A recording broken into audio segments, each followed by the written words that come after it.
पे। Good morning. कैसे हैं आप लोग? उम्मीद करते हैं कि अच्छे होंगे। तो जैसे कि पिछले वीडियो आप लोग मेरा देखे होंगे, उसमें हम लोग कन्फाइंड स्पेस का बात की है। और आज का टॉपिक होगा मेरा work at height, scaffolding. Scaffolding होता क्या है, स्काफोल्डिंग में हजार्ड और प्रिकॉशन क्या होता है, ये चीज़ें हम लोग आज जानेंगे इस वीडियो में। तो चलिए मैं शुरू करता हूँ। मेरा नाम अबरार अहमद हुआ और मैं EHS प्रोफेशन से बिलोंग करता हूँ। जैसे कि मेरा 3 इयर्स प्लस एक्सपीरियंस हो गया मैं EHS फील्ड में। तो आप लोगों को मैं चलिए स्काफोल्डिंग के बारे में बात करते हैं कि स्काफोल्डिंग होता क्या है। स्काफोल्डिंग एक टेम्पोररी प्लेटफॉर्म है जिसको हम लोग किसी वर्क एट हाइट यानी हाइट पे काम करने के लिए हम लोग उसका इस्तेमाल करते हैं। और वर्क एट हाइट में आपका जैसे कि मिनिमम हम लोग मानते हैं 1.8। 1.8 से ही हम लोग अगर ऊपर जाते हैं तो 1.8 से ही हम लोग मतलब जैसे कि स्काफोल्डिंग मानते हैं कि मतलब वर्क एट हाइट है ये, ठीक है। और आपका नेक्स्ट हो गया कि स्काफोल्डिंग में हजार्ड और प्रिकॉशन क्या होता है। तो स्काफोल्डिंग एक टेम्पोररी स्ट्रक्चर है, प्लेटफॉर्म है, जैसे कि किसी भी हाइट पे काम करने के लिए उसका हम लोग इस्तेमाल करते हैं। उसमें आपको प्रिकॉशन के बारे में पहले हम जान लेते हैं कि उसमें क्या क्या हमको प्रिकॉशन लेना चाहिए। पहला चीज़, कि अगर 6 मीटर का स्काफोल्डिंग है तो आपका उसमें एक प्लेटफॉर्म होगा, एक आपका ये लेडर होगा प्लेटफॉर्म तक जाने के लिए, ठीक है। एक दो एज फ्रेम होगा, दो वर्टिकल होगा और आपका चार हॉरिजॉन्टल होगा, ठीक है। चार आउटरिगर होगा, ये हो गया आपका। दूसरा चीज़ उसका व्हील होगा। और ये सब चीज़ हम लोग चेक करेंगे कि ये प्रॉपरली फिट है कि नहीं। हम आपका प्लेटफॉर्म चेक करेंगे कि प्लेटफॉर्म फिट प्रॉपरली फिट है कि नहीं, ठीक है कि नहीं, कुछ डैमेज तो नहीं है उसमें। उसमें लॉक भी होता है, जैसे कि आपको इसका प्लेटफॉर्म जहाँ पे आप हैंगिंग करेंगे, फंसाएंगे उसको, तो वहाँ पे लॉक होता है।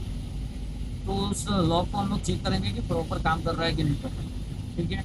दूसरा चीज़ क्या आया, अगल बगल के एरिया में हम लोग चेक करेंगे कि अगल बगल कोई उससे ज़्यादा, जैसे कि 6 फीट से ज़्यादा हाइट पे तो कोई काम नहीं कर रहा है। जैसे कि आपका वाटर प्रूफिंग का काम हो गया, सिविल का काम हो गया, बहुत सारा चीज़ है जो कि हमारे ऊपर गिर सकता है।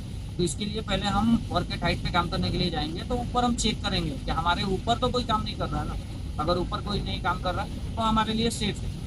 उससे जाने के लिए हमको क्या बोलते हैं कि सेफ्टी बेल्ट होना चाहिए। सेफ्टी बेल्ट ISO क्वालिफाइड होना चाहिए, उसमें शॉक ऑब्जर्वर होना चाहिए, ठीक है। उसका हम चेक करेंगे कि उसमें कोई कट तो नहीं है, कोई डैमेज तो नहीं है। अगर ये सब चीज़ फिट है तो फिर हम ऊपर जाएंगे। ऊपर कैसे जाएंगे, उसके बाद हम लोग स्काफोल्डिंग में टैग चेक करेंगे। टैग कितने प्रकार का होता है? 3 प्रकार का होता है। पहला टैग रेड हो गया। रेड मतलब बिल्कुल काम नहीं कर सकते, इसलिए वो स्काफोल्डिंग इनकम्प्लीट है या उसमें कुछ मिसिंग है या वगैरह वगैरह कुछ भी है, मतलब कि उसमें कुछ ना कुछ दिक्कत है। तो उसके लिए हम क्या करेंगे, स्काफ होल्डर को बुलाएंगे। स्काफ होल्डर आएगा, चेक करेगा, प्रॉपर उसको फिट करेगा। फिट करने के बाद हमको ग्रीन टैग देगा। ग्रीन टैग देगा तो फिर हम लोग काम करने जाएंगे स्काफ होल्डिंग पे। अगर येलो टैग है तो हम लोग उस पर काम कर सकते हैं, बट किसी का परमिशन चाहिए। जब तक स्काफ होल्डर या कोई भी ऑथोराइज पर्सन आके हमको परमिशन नहीं देता है तब तक हम स्काफ होल्डिंग पे काम करने के लिए नहीं जाएंगे। रेड टैग का मतलब आप समझ गए कि बिल्कुल ही नहीं जा सकते, तो काम ही करने नहीं जा सकते, ठीक है। स्काफोल्डिंग पे हम लोग जा रहे हैं, आउटरिगर वगैरह प्रॉपर चेक कर लिए, एरिया को वेरिगेशन लगाएंगे, वेरिगेट करके वहाँ पे एक मैन पावर रखेंगे। इसलिए रखेंगे, आते जाते कोई भी है उसको रोकेगा। क्योंकि साइड पे अक्सर क्या होता है कि आप वेरिगेशन लगा दिए लेकिन लोग लॉन्ग जाने की वजह से उसको क्रॉस करके चला जाएगा, कूद के चला जाएगा। तो हम उसके लिए एक मैन पावर रखेंगे। दूसरा चीज़, वर्क एट हाइट पे गए तो हमको सेफ्टी बेल्ट कभी भी कंधा के ऊपर एंकरिंग जो करना है, सॉरी, कमर के ऊपर रहना चाहिए।